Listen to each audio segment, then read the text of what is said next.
always think about Stephen, it's not only but also he's a star of stage, screen and television, but he's also a comedian, a television presenter, a sketch writer, a screenwriter, playwright, a novelist, a historian. Where does it end? But we're also here because you are a BBC treasure, Stephen. Yeah, and that's why we've got this precious object. Isn't that wonderful? Yeah. An original, proper BBC ribbon mic, they're called, I think. Yes. If somebody talks into the mic like that, it comes out like this. The first little question I want to ask you is because you also grew up with the BBC, as did many people in this room. Yeah. What's your first memory of what you heard, probably on the radio, and we were sitting there? The radio I can remember better because that was allowed, but my mother would have it on a lot. She taught history for a while. That was her big thing. And she would sit at the dining room table marking essays, and I would sit under the chair where she was, and the Archers would be on. But television was difficult because my father, who was a physicist and sort of inventor, we lived in it wasn't Downton Abbey, but it was a big old country house. In Norfolk. In Norfolk, and he'd converted the stable block into laboratories. And if he was over the way, as we called it, in his stable block, I could pull out the television. And I turned it on one rainy Sunday afternoon, and there was a film on, and I didn't know what it was. And then I remember a young man saying to a young girl, "I hope I will not offend you if I state quite openly and frankly that you seem to me to be in every way the visible personification of absolute perfection." I couldn't believe people could talk like that. I didn't know what I was watching. It was astonishing, and it carried on this extraordinary. And I ran to my mother as soon as it was over. I said, Mummy, I hope you will not be offended if I say that you seem to me in every way the visible personification of absolute perfection. And she said, "What are you talking about?" And anyway, she explained that it was the importance of being earnest.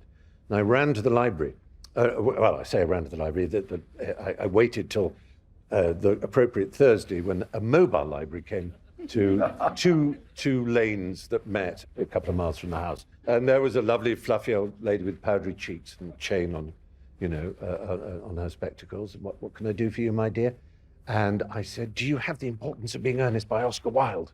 And I ran home and I read it and I read it and I read it and I learned it off by heart, the whole play. Believe how beautiful it was. And the 2 Thursdays later, it was every other Thursday, said, "Have you got anything else?" Went away with the complete works, some of them very adult, some of the essays, Soul of Man Under Socialism and things like that were a bit beyond me. I was about 12, I guess.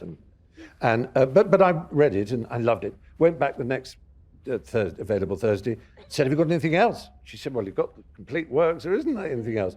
And so I looked around the shelves disappointedly, and then I saw a book.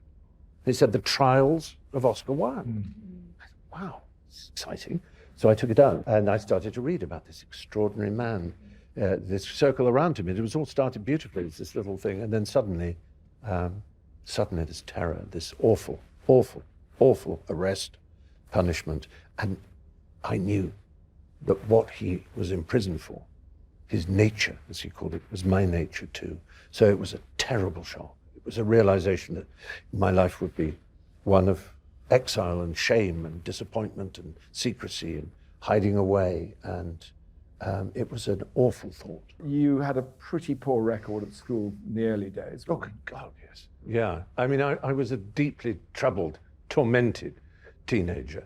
I'm pretty certain that had the diagnosis existed, I would have been told that I had ADHD, attention deficit hyperactivity disorder, because every report said that I was disruptive and that I couldn't focus, I couldn't concentrate. I was a damnable nuisance, essentially, as far as the school was concerned. And I did everything wrong that you could do. I broke bounds, shoplifted. It was just monstrous. You were expelled? I was expelled. And then from another place, and then another place, and then I went to prison. They didn't expel me from prison. Yes. I'd run away from the last academic establishment in King's Lynn, and I'd gone to London, and I'd slowly run out of money, and I was in a pub, and I found a coat because it was getting chilly, and I put the coat on. It was just hanging on the hook in the pub. Someone had put it up there, and went out thinking I'd sleep in a park, and there was a wallet. And now I knew, because my father had lost his Barclay card and had called up the bank and had not been responsible for whatever else was spent on it. So I thought, well, he's going to find out it's missing, or she, or whoever it belongs to, and they'll call the bank. So it's only the bank that'll suffer, and banks deserve to suffer. So I went pretty much apeshit around the country. It was a Diners Club card and an Access card, as they were called then. Anyway, I was eventually caught up with in Swindon by the police, who came in. We were in the hotel room. That someone had checked the card, finally, after all this time. And they put handcuffs on me. And you were sent to prison? I was sent to prison. What was it like being in prison at the age of 17 for 3 months?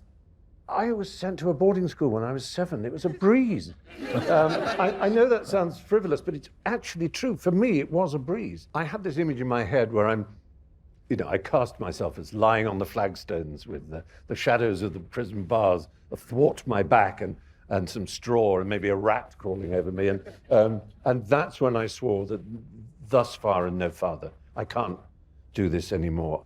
I mentioned how I might have been diagnosed with ADHD when I was a teenager, and indeed it is quite common for children with ADHD then to develop bipolarity, which tends to express itself in the 20s and 30s, as it did with me, but it builds up towards it. And somehow it's thrilling, but also rather terrifying sometimes, these hyper states, the manic states. Well, what you do is you reach for alcohol or something else that brings you sort of down. Or if you're utterly low, in my stupid case, cocaine brings you out. So you start to have a chemical yo-yo to try and suppress or elevate the problems that are underneath, that you hadn't had diagnosed, you think are just part of your nature. There are two rather contradictory things you have to hold in your mind. One is, as I said there, is how serious it is. Any doctors here will know that the morbidity, as they might say, is very high. And it could be because of self-medication through alcohol and drugs and other such things, or a series of self-harming things. I mean, the self-medication is a form of self-harm, but actual cutting and, of course, the ultimate self-harm of suicide. But, and this is the other side of it, it is fully possible to lead a highly fulfilled, loving, loved, active, thrilling, happy life, managing this chronic condition in the sense that it will always be with you. A bit like diabetes or asthma. It's about how you manage it. You know you are, as it were, asthmatic or diabetic. You know you're bipolar. So when this mental health thing was made clear to me, and I realized, not only, how much it had affected all my life, but also how common and unspoken it was. And now it is part of the national conversation, thank goodness. But at the time, it really wasn't at all. It was very much stigmatized. What do you see ahead? What's the next adventure? We're living in a very interesting time. There is a huge change going on. I'm not just talking about the obvious culture wars.